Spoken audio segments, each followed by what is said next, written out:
Assalamualaikum warahmatullahi wabarakatuh. Di sini kami dari kelompok 8 akan menjelaskan tentang gaya bahasa atau majas pada mata kuliah semantik. Di sini saya akan memperkenalkan anggota kelompok saya. Yang pertama, Mesias Yobela. Yang kedua, Alif Israatun Islamiyati. Dan yang ketiga, Lady Aprilia Yudiantari. Nah, di sini dosen pengampu mata kuliah semantik adalah Ibu dosen Dr. Eva Eridia, MPD. Kemudian ini adalah anggota kelompok saya. Ada Mbak Mesias Yobela dan Mbak Lady Aprilia.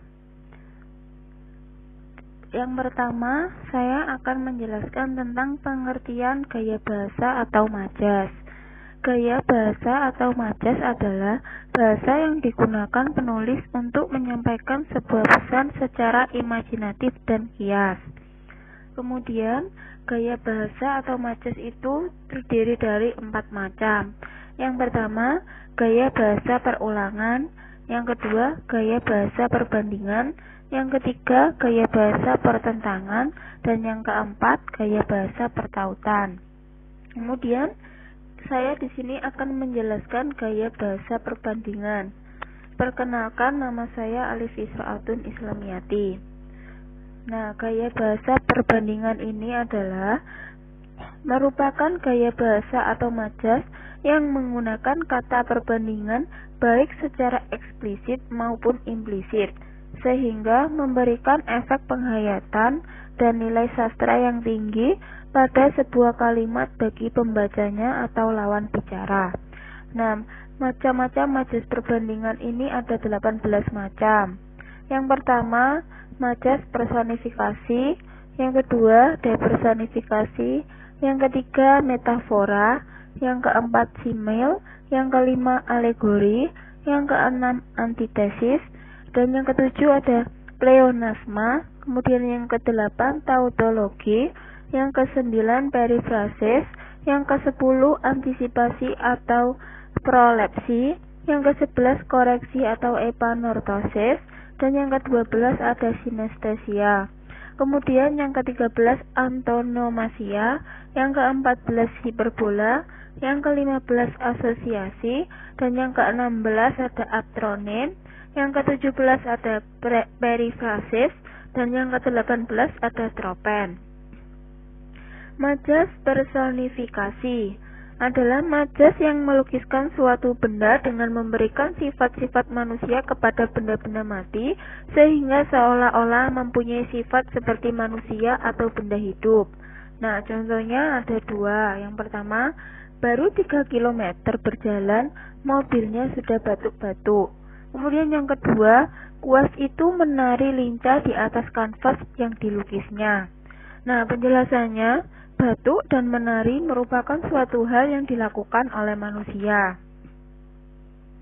Yang kedua ada majas depersonifikasi. Merupakan gaya bahasa yang melekatkan sifat-sifat suatu benda bernyawa maupun tidak pada manusia atau insan, biasanya memanfaatkan kata-kata kalau, sekiranya, jikalau, misalkan, bila, seandainya, seumpama. Nah, contohnya, A. Kalau engkau jadi bunga, aku jadi lebahnya. Dan yang ke B, antrian di restoran Padang itu menyemut. Nah, penjelasannya, bunga, lebah, semut merupakan benda bernyawa, yaitu tumbuhan dan hewan. Kemudian yang ketiga ada majas metafora.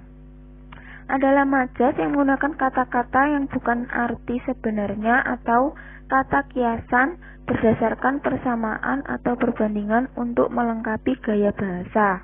Contohnya, A. Raja siang telah pergi ke peraduannya. Yang ke B. Dewi malam telah keluar dari balik awan. Nah, penjelasannya, kata kiasan raja siang artinya matahari. Dan yang kata kiasan yang kedua, Dewi malam artinya bulan. Kemudian yang keempat ada majas simil. Adalah perbandingan dua hal yang sengaja dianggap sama. Perbandingan itu secara eksplisit dijelaskan oleh pemakaian kata seperti sebagai, ibarat, umpama, bak, dan laksana. Contohnya, A. Wajah ibu dan anak itu bagaikan pinang dibelah dua. Dan yang kedua, yang B. Gadis remaja yang masih belia laksana bunga mawar yang baru mekar. Kemudian yang kelima ada majas alegori. Adalah majas perbandingan yang memperlihatkan suatu perbandingan utuh.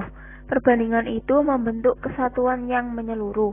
Ciri-cirinya, kalimatnya yang terbentuk cukup panjang, serta terdapat beberapa kiasan yang membentuk suatu kesatuan yang jelas dan tersurat. Contohnya, kitab suci adalah rambu lalu lintas manusia. Selama kita patuh akan rambu lalu lintas itu, maka kita akan selamat sampai tujuan. Dan yang keenam ada majas antitesis. Adalah gaya bahasa yang mengandung gagasan yang bertentangan. Contohnya, yang pertama, urusan hidup dan mati serahkan saja kepada Tuhan. Kita hanya perlu berusaha. Dan yang kedua, baik buruknya rupa tidak menjadi ukuran sifat dan karakter seseorang. Nah, pada kalimat hidup dan mati serta baik buruknya termasuk ada gagasan yang bertentangan. Kemudian yang ketujuh ada majas pleonasma.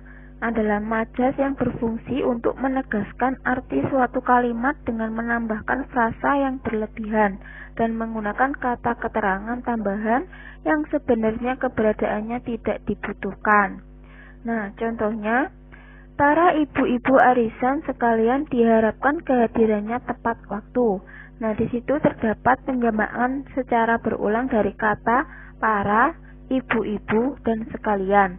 Kata sekalian seharusnya tidak perlu digunakan. Dan yang kedelapan, ada majas tautologi. Adalah gaya bahasa yang menggunakan kata yang memiliki makna serupa untuk memberikan penegasan lebih. Contohnya, aku berjanji akan selalu di sampingmu dalam suka dan duka, dalam tawa dan tangis, dalam bahagia dan nestapa. Nah, penjelasannya, setiap contoh klausa memiliki makna yang serupa. Makna yang ingin disampaikan adalah janjinya untuk selalu bersama, baik dalam keadaan suka dan duka. Klausa selanjutnya memiliki makna yang sama dan menegaskan kalimat yang dibentuk. Dan yang kesembilan ada majas perifrasis. Adalah gaya bahasa yang dalam pernyataannya sengaja menggunakan frase yang sebenarnya dapat diganti dengan sebuah kata saja. Contohnya, Wati telah menyelesaikan sekolahnya tahun 1988. Nah, kata menyelesaikan sekolahnya itu berarti lulus. Kemudian yang ke-10 ada majas antisipasi atau prolepsi. Ialah gaya bahasa yang dalam pernyataannya menggunakan frase pendahuluan yang isinya sebenarnya masih akan dikerjakan atau akan terjadi. Dan contohnya, aku melonjak kegirangan karena aku mendapatkan piala kemenangan. Dan yang ke-11 ada majas koreksi atau epanortosis. Adalah gaya bahasa yang digunakan untuk mempertegas sesuatu pernyataan dengan cara membuat pernyataan pertama, yang kemudian pernyataan tersebut dikoreksi dengan diperbaiki atau diganti dengan pernyataan lain. Contohnya, dia adikku, bukan kakakku.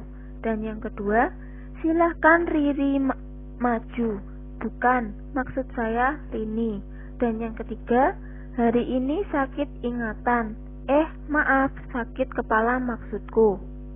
Dan yang ke-12 ada majas sinestesia. Adalah gaya bahasa yang merupakan pergeseran makna suatu contoh kata dasar yang berkaitan dengan panca indera, di mana suatu kata yang mestinya identik dengan suatu panca indera bergeser atau malah dikaitkan dengan panca indera yang tidak ada kaitannya dengan makna kata tersebut. Contohnya, perkataannya begitu pedas di telingaku. Nah, untuk penjelasannya, biasanya kata pedas identik dengan panca indera pengecap, yaitu lidah. Sebab hanya lidah yang mampu merasakan rasa pedas. Namun, kata pedas dalam kalimat itu mengalami pergeseran di mana kata tersebut dikaitkan dengan panca indera pendengaran, yaitu telinga. Dan yang ke-13 ada majas antonomasia, yaitu gaya bahasa yang digunakan untuk menyebutkan seseorang atau benda dengan ciri khas atau sifat dari seseorang atau benda tersebut. Contohnya, kemana saja si pemalas itu? Dari tadi belum muncul batang hidungnya. Dan yang ke-14 ada majas hiperbola, yaitu gaya bahasa yang melebih-lebihkan atau membesar-besarkan kenyataan yang sebenarnya. Contohnya, 1. Ketampanan dan kelembutannya kepadaku dan keluargaku membuat hatiku meleleh. Dan yang kedua, kisah Maya Estianty membuat perasaan para ibu tersayat-sayat. Dan yang ke-15 ada majas asosiasi, merupakan sebuah ungkapan gaya bahasa yang menjelaskan makna suatu hal dengan cara membandingkan dengan objek lainnya yang memiliki persamaan sifat tertentu, meskipun kedua hal tersebut sangatlah berbeda dalam hal lainnya. Contohnya, perangainya keras seperti batu, percuma saja menasihatinya. Dan yang kedua, niat tanpa tindakan nyata ibarat sayur tanpa garam. Dan yang ke-16 ada majas aptronim, yaitu gaya bahasa yang digunakan untuk menjuluki seseorang dengan julukan tertentu yang didasarkan pada profesi atau sifat orang tersebut. Nah, contohnya, Andi si pemurung tengah duduk termangu di bangku taman. Dan yang kedua, Bang Rojak si tukang ojek sedang tidak mangkal hari ini karena sakit. Dan yang ke-17 ada majas tropen, yaitu majas perbandingan yang menjelaskan suatu aktivitas melalui kata yang berlainan namun tetap memiliki kesamaan dalam maknanya. Contohnya, dia larut dalam kegiatan membuat bentuk, menggunting, mengobras, bahkan memasang kancing dan payet hingga larut malam. Dan ini itu artinya atau maknanya itu penjahit. Kemudian yang kedua, pahlawan tanpa tanda jasa, karena beliaulah kami kini menjadi orang sukses. Ini artinya adalah seorang guru. Terima kasih. Wassalamualaikum warahmatullahi wabarakatuh. Dan penjelasan yang kedua akan dijelaskan oleh Mbak Mesias Yobela.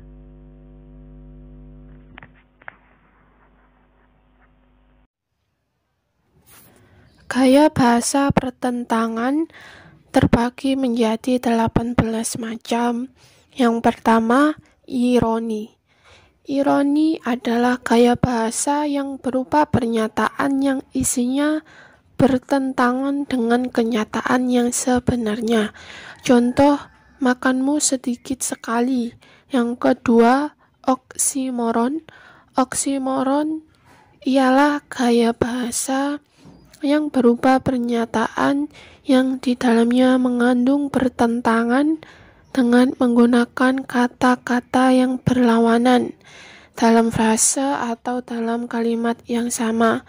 Contoh, olahraga mendaki gunung memang menarik, walaupun sangat membahayakan. Yang ketiga, paranomosia. Paranomosia ialah gaya bahasa yang berupa pernyataan yang berisi penjajaran kata-kata yang sama bunyinya, tetapi berlainan maknanya. Contoh, bisa ular itu bisa membunuhmu. Yang keempat, zeugma dan silapsis. Zeugma ialah gaya bahasa yang menggunakan dua konstruksi rapatan dengan cara menghubungkan sebuah kata dengan dua atau lebih kata lain. Dalam zeugma, kata yang dipakai untuk membawakan kedua kata berikutnya sebenarnya hanya cocok untuk salah satu daripadanya. Contoh, kami sudah mendengar berita itu dari radio dan surat kabar. Dalam silapsis, kata yang dipergunakannya itu secara gramatikal benar, tetapi kata tadi diterapkan pada kata lain yang sebenarnya mempunyai makna lain. Contoh, ia sudah kehilangan topi dan semangatnya. Yang kelima, satire. Satire ialah gaya bahasa sejenis argumen atau puisi atau karangan yang berisi kritik sosial, baik secara terang-terangan maupun terselubung. Contoh, jemu aku dengan bicaramu, kemakmuran, keadilan, kebahagiaan. Sudah 10 tahun engkau bicara, aku masih tak punya celana, budak kurus pengangkut sampah. Yang keenam, innuendo. Innuendo ialah gaya bahasa yang berupa sindiran dengan mengecilkan kenyataan yang sebenarnya. Contoh, dia memang baik, cuma agak kurang jujur. Yang ketujuh, antifrasis. Antifrasis ialah gaya bahasa yang berupa pernyataan yang menggunakan sebuah kata dengan makna kebalikannya. Berbeda dengan ironi yang berupa rangkaian kata yang mengungkapkan sindiran dengan menyatakan kebalikan dari kenyataan. Sedangkan pada antifrasis, hanya sebuah kata saja yang menyatakan kebalikan itu. Contoh antifrasis, lihatlah sang raksasa telah tiba. Maksud dalam kalimat itu ialah si cebol. Yang kedelapan, paradoks. Paradoks ialah gaya bahasa yang mengandung pertentangan yang nyata dengan fakta-fakta yang ada. Contoh, teman akrab ada kalanya merupakan musuh sejati. Yang kesembilan, klimaks. Klimaks ialah gaya bahasa yang berupa susunan ungkapan yang makin lama makin mengandung penekanan atau makin meningkat kepentingannya dari gagasan atau ungkapan sebelumnya. Contoh, hidup kita diharapkan berguna bagi saudara, orang tua, nusa bangsa dan negara. Yang ke-10, antiklimaks.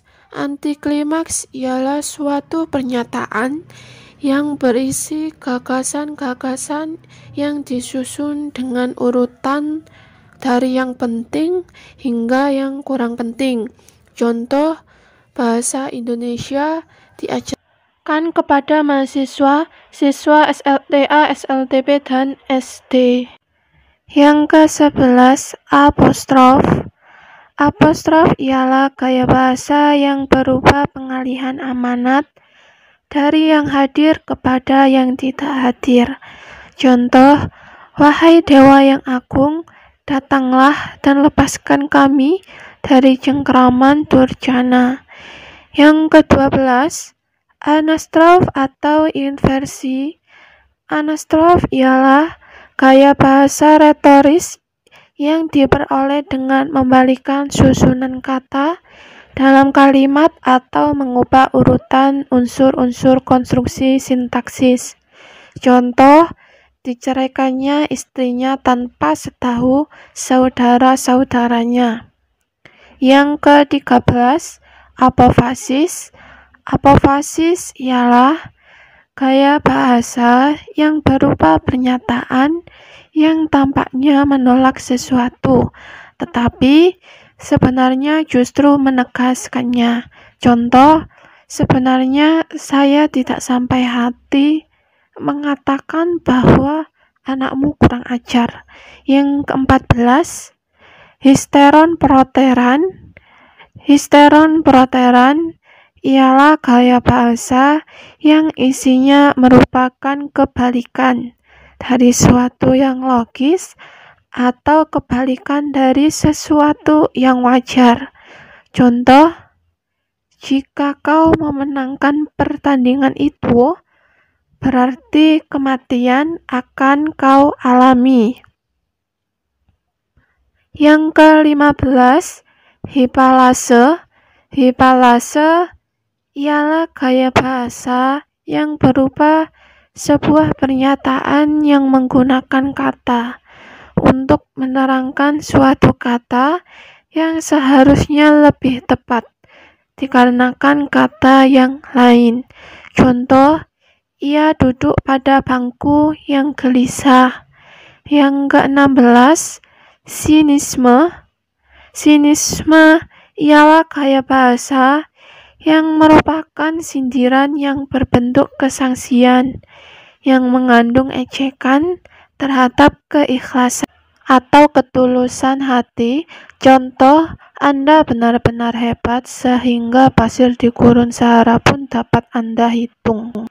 Yang ke-17, sarkasme. Sarkasme ialah gaya bahasa yang mengandung sindiran atau olok-olok yang pedas atau kasar.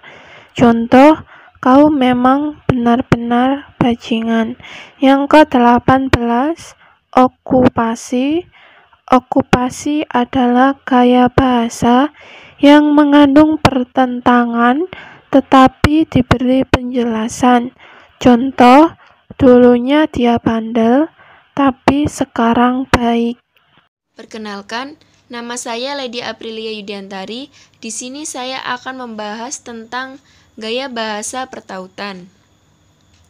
Jenis-jenis majas pertautan terdapat 13 jenis, yaitu majas metonomia, majas sinekdoke, majas alusio, majas eufemisme, majas eponim, majas epitet, majas antonomasia, majas erotesis, majas paralelisme, majas elipsis, majas gradasi, majas asindenton, dan yang terakhir yaitu majas polisindenton.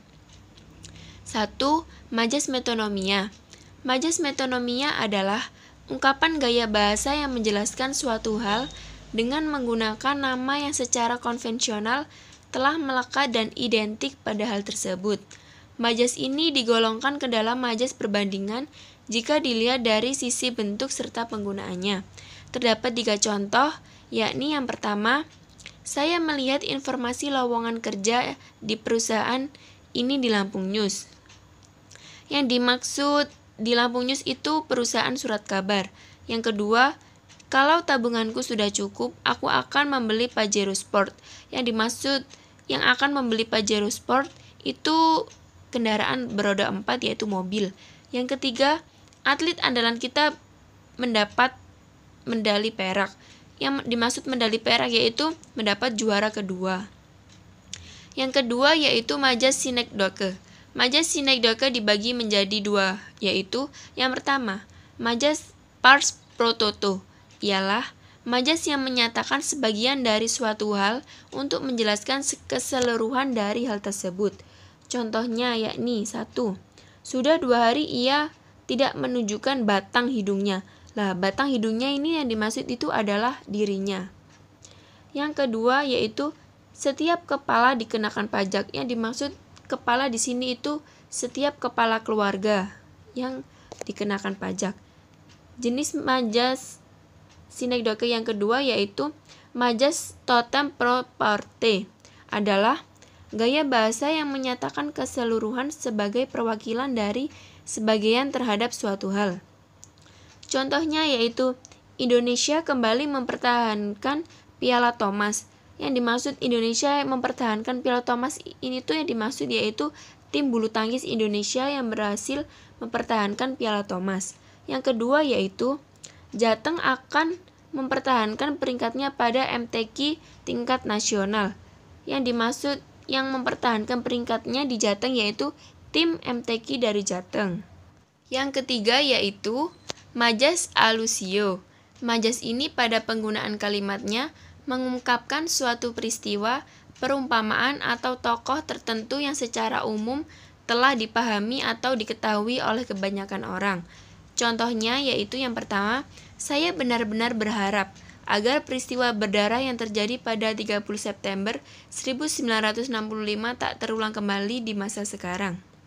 Yang dimaksud dari peristiwa berdarah yaitu peristiwa gerakan 30 September PKI. Yang kedua, jangan sampai ada lagi Angelin-Angelin di negeri ini. Angelin adalah seseorang anak yang menjadi korban tindak asusila dan pembunuhan yang pernah viral. Yang keempat, yaitu majas eufemisme. Majas eufemisme adalah gaya bahasa yang mengungkapkan suatu hal yang dirasa tabu untuk dikatakan dan menggantinya dengan perkataan atau istilah lain yang lebih halus dengan tujuan agar tidak menyinggung yang bersangkutan. Contohnya yaitu yang pertama, gadis cilik tunanetra itu ternyata telah hafal Al-Quran sebanyak 30 juz. Yang dimaksud tunanetra ini tuh memperhalus dari penyandang cacat tidak bisa melihat. Yang kedua, Minah sengaja datang ke Jakarta mengadu nasib dengan menjadi asisten rumah tangga. Asisten rumah tangga ini tuh istilah yang diperhalus, yang aslinya itu yaitu pembantu rumah tangga. Yang ketiga, buat apa kalau kau sekolah tinggi-tinggi kalau hanya menjadi pramusaji di restoran kecil ini? Yang dimaksud istilah halus pramusaji ini tuh adalah sebagai pelayan. Yang kelima yaitu majas eponim. Majas eponim adalah gaya bahasa yang menyebutkan sesuatu hal yang secara umum telah dimengerti atau diketahui dan memiliki keterkaitan dengan karakter atau sifat tertentu yang hendak diutarakan. Contohnya, 1. Dalam kondisi serba sulit pada zaman sekarang ini, rakyat jelata begitu mengharapkan hadirnya Satria Piningit. Satria Piningit yang dimaksud yaitu sosok lelaki yang menjadi harapan bangsa. Yang kedua, apa aku harus menggunakan pedang Zulfikar untuk menembus koruptor itu? Yang dimaksud pedang Zulfikar yaitu nama sebuah pedang. Yang keenam yaitu majas epitet. Majas epitet adalah majas yang menjelaskan sesuatu hal dengan hasil deskripsi karakter atau sifat dari objek tertentu. Contohnya yaitu, meskipun kini ekonomi keluarga sedang dalam keadaan sulit, jangan sampai kita berurusan dengan lintah darat. Yang dimaksud lintah darat yaitu rentenir. Yang kedua, proyek yang bernilai besar itu diserahkan pada anak emas Pak Ramli yang tak lain adalah Bambang. Yang dimaksud anak emas yaitu anak kesayangannya. Yang ketujuh yaitu majas antonomasia, sebuah bentuk khusus dari sinekdoke yang berwujud penggunaan untuk menggantikan nama diri, gelar resmi atau jabatan. Yang pertama yaitu Gubernur Sumatera Utara akan meresmikan pembukaan. Yang kedua, seminar adat Karo di Kabanjahe bulan depan. Yang kedelapan yaitu majas erotesis. Majas erotesis adalah ungkapan gaya bahasa yang disampaikan dalam bentuk pertanyaan yang tidak memerlukan jawaban. Pada penerapannya, majas ini tuh bertujuan untuk mengingatkan, menyindir, dan lain sebagainya. Contohnya saja yang pertama, menurutmu apa masa depanmu akan jauh lebih baik jika kau hanya berdiam diri tanpa usaha? Yang kedua, kau kira aku tak marah melihat saudaraku dihina di depan mataku sendiri? Yang ketiga, bagaimana kau akan lulus ujian kalau kerjamu saja hanya main-main? Yang kesembilan yaitu majas paralelisme. Majas paralesisme adalah majas yang mengungkapkan dua hal yang berbeda namun memiliki kesamarataan atau kesejajaran atau kesetaraan derajat tertentu. Contohnya yaitu yang pertama, kaya atau miskin sama saja di mata Tuhan. Yang membedakan hanyalah kualitas iman dan takwa. Yang termaksud kesamarataan atau kesejajaran yaitu kaya atau miskin itu akan sama saja derajatnya di mata Tuhan. Yang kedua, untuk menggunakan jasa transportasi kereta api, baik dewasa dan anak-anak dikenakan biaya yang sama. Yaitu yang dimaksud yaitu baik dewasa atau anak-anak akan dikenakan biaya yang sama, termasuk kesamarataan ya. Yang ke-10, majas elipsis. Majas elipsis adalah majas yang melakukan penghilangan salah satu unsur dalam kalimat pada penyampaiannya. Contohnya yaitu dalam kalimat, Kami akan ke rumah paman besok pagi. Penjelasannya, pada kalimat di atas menghilangkan unsur predikat verba yaitu pergi. Pada umumnya, sebuah kalimat setidaknya tersusun atas dua unsur, yakni subjek dan predikat. Misalnya dalam kalimat yaitu yang pertama, Adi baru saja dari kampus. Penghilangan predikat verba yaitu pulang. Yang kedua, Raisa baru akan ke pasar. Penghilangan predikat verba yaitu pergi. Yang ke-11 yaitu majas gradasi. Majas gradasi adalah majas yang mengandung suatu rangkaian dan urutan paling sedikit 3 kata atau istilah yang secara sintaksis bersamaan mempunyai satu atau beberapa ciri semantik secara umum dan yang diantaranya paling sedikit satu ciri diulang-ulang dengan perubahan-perubahan yang bersifat kuantitatif. Contohnya saja yaitu yang pertama, suaramu begitu merdu. Merdu bagaikan kicauan burung di pagi hari. Pagi hari yang cerah dan bercahaya. Yang kedua, ku persembahkan cinta. Cinta yang menentukan teduh. Teduh bagaikan embun di pagi hari. Yang ketiga, aku akan berjuang. Berjuang dengan segenap jiwa. Jiwa yang dipenuhi dengan api membara. Yang ke-12 yaitu majas asindenton. Suatu gaya yang berupa acuan yang bersifat padat di mana beberapa kata, frasa, atau klausa yang sederajat tidak dihubungkan dengan kata sambung, biasanya dipisah dengan tanda koma saja. Contohnya saja dengan kalimat tujuan instruksional, materi pengerjaan, kualitas guru, metode yang serasi, media pengajaran, pengelolaan kelas, turut menentukan keberhasilan suatu proses belajar mengajar. Yang terakhir yaitu yang ke-13, majas polisindenton. Suatu majas yang berkebalikan dari asindenton. Beberapa kata, frasa, atau klausa yang berurutan dihubungkan satu sama lain dengan kata-kata sambung atau konjungsi. Contohnya saja yaitu yang pertama, Haris sedang makan nasi goreng dan minum kopi. Kata sambungnya atau kata konjungsinya yaitu dan. Yang kedua, yang pantas menjadi juara sebenarnya aku atau kamu. Kata sambung atau konjungsinya yaitu kata atau. Yang ketiga yaitu gadis itu cantik tetapi perkataannya kurang sopan untuk didengar. Kata sambung atau konjungsinya yaitu tetapi. Sekian yang dapat kelompok kami sampaikan. Mohon maaf apabila ada salah-salah kata. Terima kasih atas perhatiannya. Wassalamualaikum warahmatullahi wabarakatuh. Jangan lupa untuk tekan tombol like, comment, share, and subscribe.